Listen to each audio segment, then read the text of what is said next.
सीना ठोक के कहना चाहता हूं कि पूरे विश्व में यदि मुसलमान सर्वाधिक सुरक्षित कहीं है तो उस देश का नाम भारतवर्ष है। क्या स्थिति है आज वक्फ को लेकर इस्लामिक देशों में?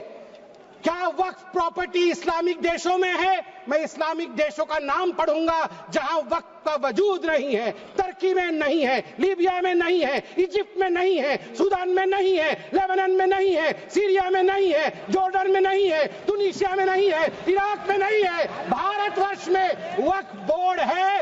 वक्फ प्रॉपर्टी को कानूनन सुरक्षा, लीगल प्रोटेक्शन दिया गया है। हम चाहते हैं वक्फ औलाद के अंतर्गत जब आपकी फैमिली लाइन समाप्त होती हो उस समय अगर एक बेवा हो, उस समय यदि तलाकशुदा महिला हो, उसको नजरअंदाज करते हुए किसी भी कीमत पर प्रॉपर्टी जो है वो वक्फ के पास नहीं जानी चाहिए। ये अगर मोदी जी सुरक्षित महिला को सुरक्षा दे रहे हैं, सुनिश्चित कर रहे हैं, तो किसी को क्या दिक्कत हो रही है? सच्चर कमेटी ने कहा था कि उस समय 2006 में वक्फ के पास 4.9 लाख रजिस्टर्ड प्रॉपर्टी थी। उस 4.9 लाख रजिस्टर्ड प्रॉपर्टी से मात्र वक्फ की जो कमाई हो रही थी वो उस समय 163 करोड़ की थी। मगर सच्चर कमेटी ने कहा यदि सही तरीके से इसका इस्तेमाल किया गया होता, सही तरीके से लीज दिया गया होता, फेयर मार्केट प्राइस के आधार पर किया गया होता तो 12,000 करोड़ की आमदनी होती। Honourable member Sambit Patra ji, please. No please please please please. माननीय सभापति महोदय, आपका बहुत बहुत धन्यवाद। आज एक ऐसा दिन है जो मैं कहूंगा कि अजीब दास्तां है। प्लीज। मुझे एक तरफ बहुत खुशी की अनुभूति हो रही है कि एक ऐतिहासिक बिल के पारित होने के समय में आज लोकसभा में मौजूद हूं, और वहीं मुझे दुख की भी अनुभूति हो रही। हम सब भारत के बच्चे यहां बैठे हैं और यहां तकरार दो पक्षों के बीच इसको लेकर हो रहा है कि क्या भारत का एक पक्ष मुसलमानों के अधिकार को छीन लेगा? क्या भारत का एक पक्ष मुसलमानों को कहीं ना कहीं डरा रहा है? क्या मुसलमान आज भारत में सिमट कर रह रहा है? सभापति महोदय, मैं आज सीना ठोक के कहना चाहता हूं कि पूरे विश्व में यदि मुसलमान सर्वाधिक सुरक्षित कहीं है तो उस देश का नाम भारतवर्ष है, हिंदुस्तान है। मैं एक छोटी सी कविता पढ़ना चाहता हूं गया प्रसाद शुक्ल स्नेही जी का। किसी को नहीं बनाया दास, किसी का किया नहीं उपहास, किसी का छीना नहीं निवास, किसी को दिया नहीं त्रास, वही हम है भारत संतान, वही हम है भारत संतान। किसी का कुछ छीना नहीं है, हमेशा दिया है। जो शरणार्थी बन के आया है उसको गले से लगाया है। और केरल की बात हो रही थी, मैं धन्यवाद देता हूं केरल की भूमि को, प्रणाम और वंदन करता हूं केरल की भूमि को। वहीं से आदि शंकराचार्य जी भी आए और केरल की भूमि में कोडंगलूर तालुक के मेथला गांव में स्थित है भारतवर्ष की पहली मस्जिद चेरामल जुमा मस्जिद। और चेरा राजा चेरामल पेरुमल ने इस मस्जिद के लिए जगह स्थान दिया था। यह है भारत का कल्चर, यह है भारत माता। और इस भारत के ऊपर आप संदेह दिखा रहे हैं। क्या स्थिति है आज वक्फ को लेकर इस्लामिक देशों में? क्या वक्फ प्रॉपर्टी इस्लामिक देशों में है? मैं इस्लामिक देशों का नाम पढ़ूंगा जहां वक्फ का वजूद नहीं है। तुर्की में नहीं है, लीबिया में नहीं है, इजिप्ट में नहीं है, सूडान में नहीं है, लेबनान में नहीं है, सीरिया में नहीं है, जॉर्डन में नहीं है, तुनीसिया में नहीं है, इराक में नहीं है। भारतवर्ष में वक्फ बोर्ड है। वक्फ प्रॉपर्टी को कानूनन सुरक्षा, लीगल प्रोटेक्शन दिया गया है। उसके बाद भी हंगामा क्यों है बरपा? उसके बाद भी हंगामा क्यों है बरपा? मैं पूछना चाहता हूं, क्या गुनाह है मोदी जी का? क्या गुनाह है हमारा? हमारा गुनाह सिर्फ इतना है कि हम सबका साथ चाहते हैं, हम आगा खानियों का साथ चाहते हैं, हाँ हम बोहरा समाज का साथ चाहते हैं, हम पसमंदा समाज का जो पिछड़ा वर्ग है मुसलमान समाज में उसका साथ चाहते हैं, हाँ हम चाहते हैं महिलाओं का रिप्रेजेंटेशन और प्रतिनिधित्व हो। क्या ये गलती है? क्या मोदी जी गलती कर रहे हैं? आप बताइए। हम सबका विकास चाहते हैं, हम चाहते हैं वक्फ औलाद के अंतर्गत जब आपकी फैमिली लाइन समाप्त होती हो, उस समय अगर एक बेवा हो, उस समय यदि तलाकशुदा महिला हो, उसको नजरअंदाज करते हुए किसी भी कीमत पर प्रॉपर्टी जो है वो वक्फ पे पास नहीं जानी चाहिए।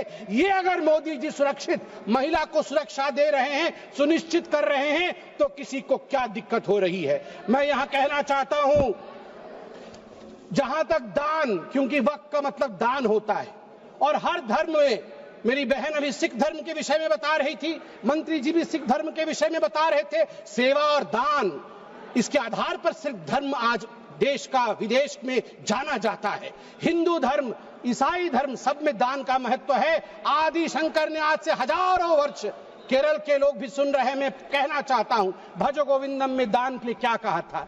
गेयं गीता नाम सहस्त्रम ध्येयं श्रीपति नाम ध्येयं श्रीपति रूपमजस्रम नेयं सज्जन संगे चित्तं ध्येयं दीन जनाय जवित्तम।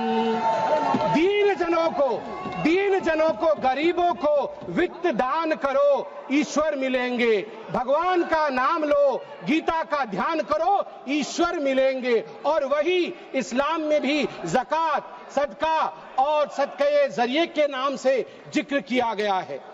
वक्फ जो दान की जमीन और पुण्य के लिए, परमार्थ के लिए, धर्मार्थ के लिए वक्फ बनाया गया है। वक्फ के बोर्ड में आज जो लोग कह रहे हैं कि वक्फ एक्ट में ये जो अमेंडमेंट है ये अनकॉन्स्टिट्यूशनल है, ये किस आधार पे कह सकते हैं? 1995 में वक्फ एक्ट आया, मतलब उससे पहले से चल रहा था। 1995 एक्ट के अंतर्गत अभी हम चल रहे हैं। 1995 के बाद आप याद करिए 2013 में भी अमेंडमेंट हुआ। उससे पहले 1954 में, 1959 में, 1964 में, 1969 में और 1984 में अमेंडमेंट्स या संशोधन हुए हैं। अगर वो सारे संशोधन ठीक थे तो आज ये संशोधन अनकॉन्स्टिट्यूशनल कैसे हो सकते हैं? मैं छोटे से एक विषय को रखना चाहता हूं।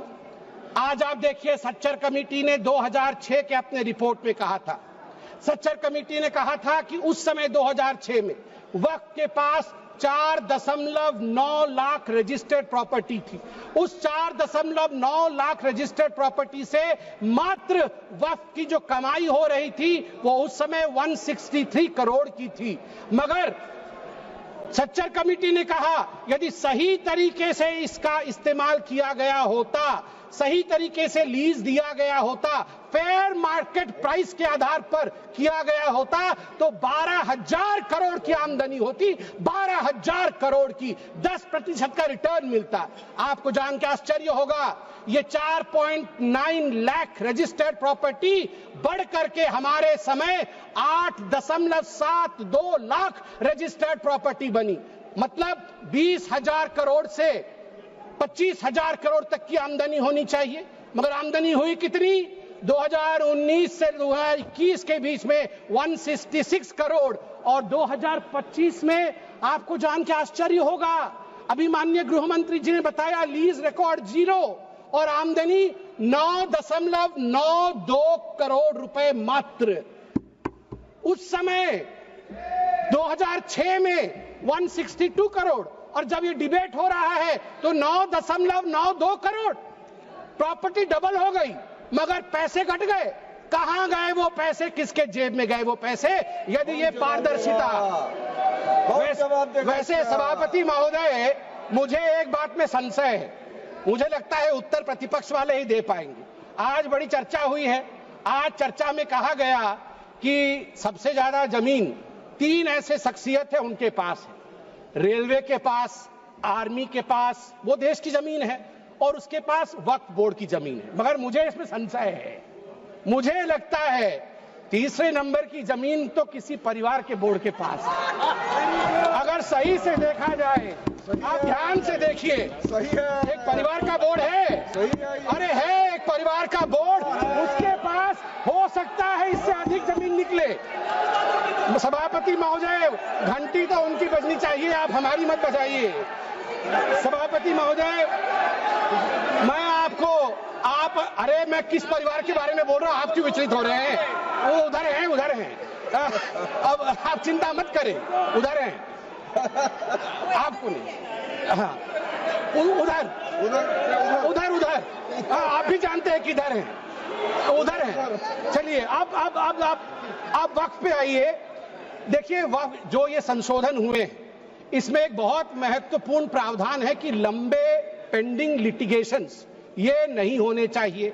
मैं आपको एक आंकड़ा देता हूं, लंबे समय तक चल रहे कानूनी मुकदमे जो पेंडिंग लिटिगेशंस 2013 में 10,380 केसेस थे, जो 2025 में बढ़ करके 21,618 केसेस हो गए।